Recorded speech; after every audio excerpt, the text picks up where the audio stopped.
Di sini saya akan membahas mengenai lemak dan metabolisme asam lemak. Saya mengambil referensi dari Jurnal Pendidikan Kesehatan Rekreasi dengan judul Pengukuran Tingkat Kadar Lemak Tubuh Melalui Jogging Selama 30 Menit, Mahasiswa Putra Semester 4 FPOK IKIP PGRI Bali. Jadi lemak ini adalah salah satu sumber energi yang sangat penting dibutuhkan manusia untuk melakukan aktivitas sehari-hari.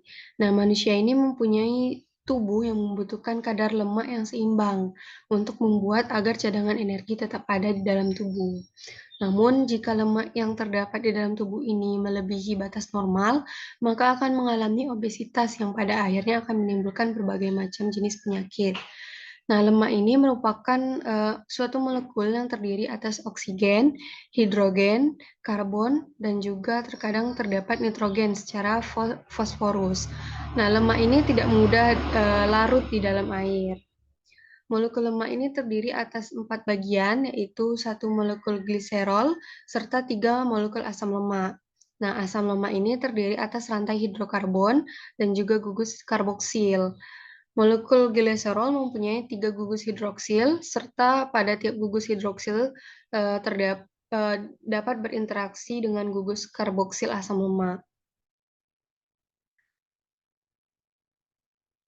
Saya juga mengambil referensi dari jurnal kontribusi latihan pada metabolisme lemak, yaitu dari uh, jurnal Medicora. Di sini dijelaskan mengenai metabolisme lemak. Nah, beta oksidasi merupakan proses kimiawi yang mengubah lemak atau asam lemak menjadi ATP. Nah, banyak ATP yang dihasilkan bergantung pada kandungan atom C dari jenis lemak tertentu. Misalnya, asam lemak mengandung 6 atom karbon, akan menghasilkan 45 ATP. Nah, asam palmitat memiliki 16 atom C, akan menghasilkan 130 ATP.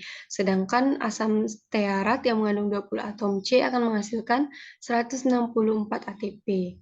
Nah, lemak ini merupakan bentuk persediaan energi yang terbanyak dibandingkan dengan persediaan karbohidrat sebagai sumber energi. Besarnya persediaan lemak kira-kira 40 kalinya. Lemak ini hanya dapat menghasilkan energi bila O2 cukup.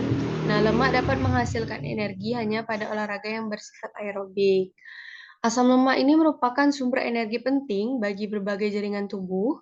Beberapa jaringan bahkan lebih cenderung memakai asam lemak daripada glukosa untuk memenuhi kebutuhan energinya. Namun, asam lemak ini memiliki keterbatasan dalam perannya sebagai bahan penghasil energi. Nah, asam lemak merupakan bahan bakar utama yang diperoleh secara langsung dari diet maupun dibentuk dari zat lain yang terdapat dalam makanan. Asam lemak ini disimpan di dalam sel sebagai lemak atau trigliserida yang kemudian dibebaskan dan diangkut melalui peredaran darah untuk memenuhi kebutuhan berbagai jaringan, terutama otot. Nah, oksidasi asam lemak itu tidak saja penting bagi orang-orang gemuk atau yang makanannya banyak mengandung lemak, tetapi juga bagian yang tak terpisahkan dari metabolisme secara keseluruhan pada setiap orang. Nah, pembakaran asam lemak menjadi CO2 dan H2 ini terjadi dalam mitokondria. Pemindahan elektron dari asam lemak ke oksigen pada mitokondria menghasilkan ATP. Pembakaran tersebut menjadi 2 tahap. Tahap pertama, asam lemak dioksidasi berturut-turut sehingga seluruh atom karbonnya berubah menjadi asetil-CoA.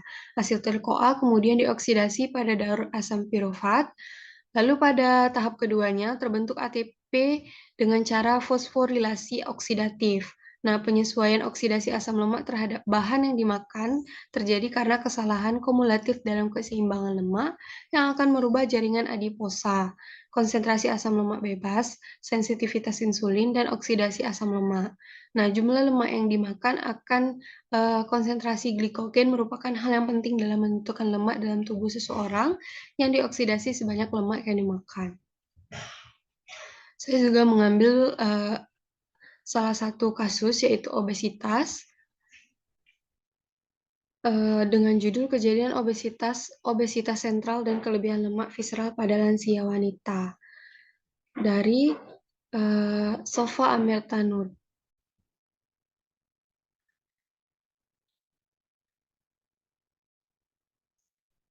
Jadi obesitas ini suatu keadaan di mana terjadi penumpukan lemak berlebih di dalam tubuh.